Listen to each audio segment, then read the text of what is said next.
Salam saudaraku yang dikasihi Tuhan.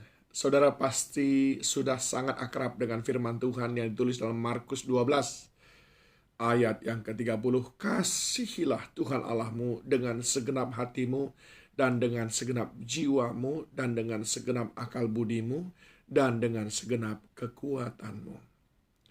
Saya belajar saudaraku, ketika kita mengasihi seseorang, maka tidak jarang kita itu menghamba kepada orang itu. Sebut sajalah kalau saudara mengasihi anak-anak saudara, maka saudara akan lakukan apa saja untuk mereka. Seakan-akan saudara adalah budaknya dalam tanda petik. Karena saudara, biar mengorbankan diri saudara sekalipun, saudara tetap mau melakukannya. Karena saudara mengasihinya.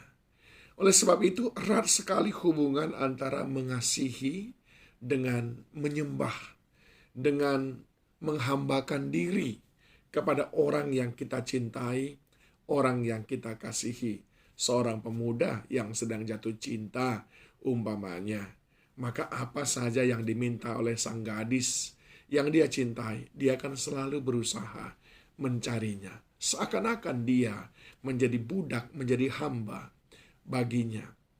Tidak heran juga ada istilah bucin ataupun budak cinta. Nah, saudaraku yang dikasihi Tuhan, apakah saudara pernah mengimplementasikan firman ini dengan sebuah konsepsi bahwa sebetulnya kita adalah dipanggil untuk menjadi budak cintanya Tuhan? Dalam arti yang positif, dalam arti bahwa kita mencintai dia, mengasihi dia habis-habisan dengan segenap hati, segenap jiwa, segenap akal budi, dan dengan segenap kekuatan kita. Kisah yang terjadi di Betania menjadi sebuah contoh yang sangat baik bagi kita. Dicatat di dalam Markus pasal yang ke-14, juga Yohanes pasal yang ke-12. Saya mengambil versi Yohanes pasal yang ke-12 ayat 2 sampai dengan ayat yang ke-6. Di sana kita bisa mempelajari bahwa ketika saudara mencintai dan saudara itu mengabdikan diri kepada yang saudara cintai, maka saudara memiliki beberapa kebiasaan yang baru. Ada hal-hal yang keluar dari hidup saudara yang saudara tidak akan lakukan itu kepada orang lain yang tidak saudara cintai. Yang pertama adalah saudara akan mau melayani orang yang saudara cintai, orang yang saudara sembah, orang yang saudara kagumi. Saudara akan melayani dia. Bukankah kita terbiasa melayani orang yang lebih tua dari kita? Katakanlah orang tua kita sendiri. Hal ini terlihat di dalam ayat yang kedua. Di situ diadakan perjamuan untuk dia, untuk Yesus. Dan Marta melayani. Sedang salah seorang yang turut makan dengan Yesus adalah Lazarus. Marta melayani. Mengapa? Karena mereka sangat mencintai Yesus. Mereka ingin menyembah Yesus lewat hidup yang melayani. Mustahil kita bisa mencintai Yesus kalau kita tidak mau melayani dia. Yang kedua, saudaraku, bukti saudara mencintainya, maka saudara memberi yang terbaik kepadanya.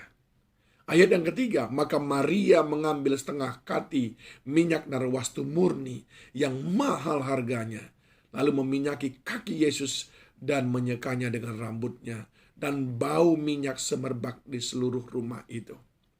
Saudara mencintainya dengan segenap hati, segenap jiwa, segenap akal budi, segenap kekuatan, termasuk dengan segenap kekuatan ekonomi saudara, maka saudara pasti memberikan yang terbaik untuk dia.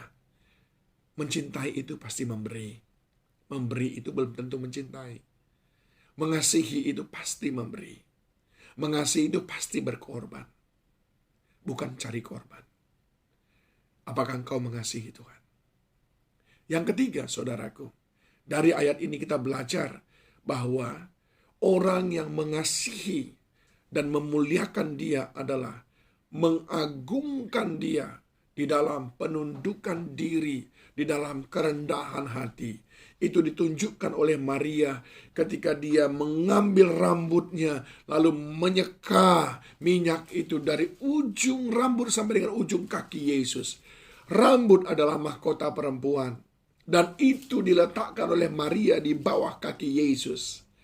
Karena dia sangat mengasihinya. Tidak ada yang lebih penting, tidak ada yang terlalu berharga yang ada dalam dirinya pantas untuk dia banggakan dibandingkan dengan Yesus Kristus yang sangat mulia itu.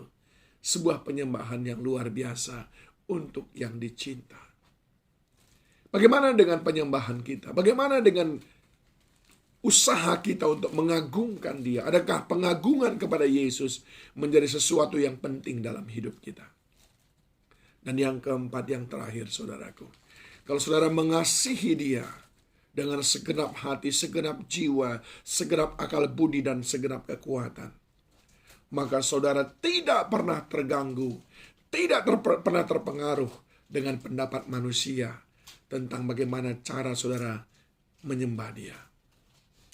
Orang boleh tidak sependapat dengan saudara, dengan cara saudara menyembah dia. Tapi ketika saudara tahu bahwa itu sangat menyenangkan hati Tuhan, maka saudara akan tetap menyembah dia. Engkau tidak akan pernah mengecilkan suara penyembahanmu hanya karena ingin menghargai orang lain yang tidak menghargai Yesus. Engkau tidak akan berhenti menyembah dia hanya karena takut orang lain terganggu, padahal orang lain itu tidak percaya kepada Yesus. Itu yang dilakukan oleh Maria, sekalipun Yudas Iskariot menentangnya dan berkata, jangan pecahkan minyak narwastu itu karena itu terlalu mahal harganya. Maria terus melakukannya. Orang mungkin berkata kepadamu, jangan kau menyembah di sini. Orang mungkin berkata kepadamu, kecilkan suaramu menyembah Tuhan. Jangan terpengaruh dengan apa kata orang lain. Sembahlah Tuhan, cintai dia dengan segenap hati, segenap jiwa, segenap akal budi, dan dengan segenap kekuatanmu. Adakah engkau mengasihi dia lebih daripada yang lain? Akan terlihat dari 4 hal di atas. Engkau akan melayani dia. Engkau akan mengagungkan dia. Engkau akan berkorban, memberi yang terbaik kepadanya. Dan engkau akan tetap pada penyembahanmu. Tidak peduli apa kata manusia, orang-orang di sekelilingmu. Tuhan Yesus memberkati saudara.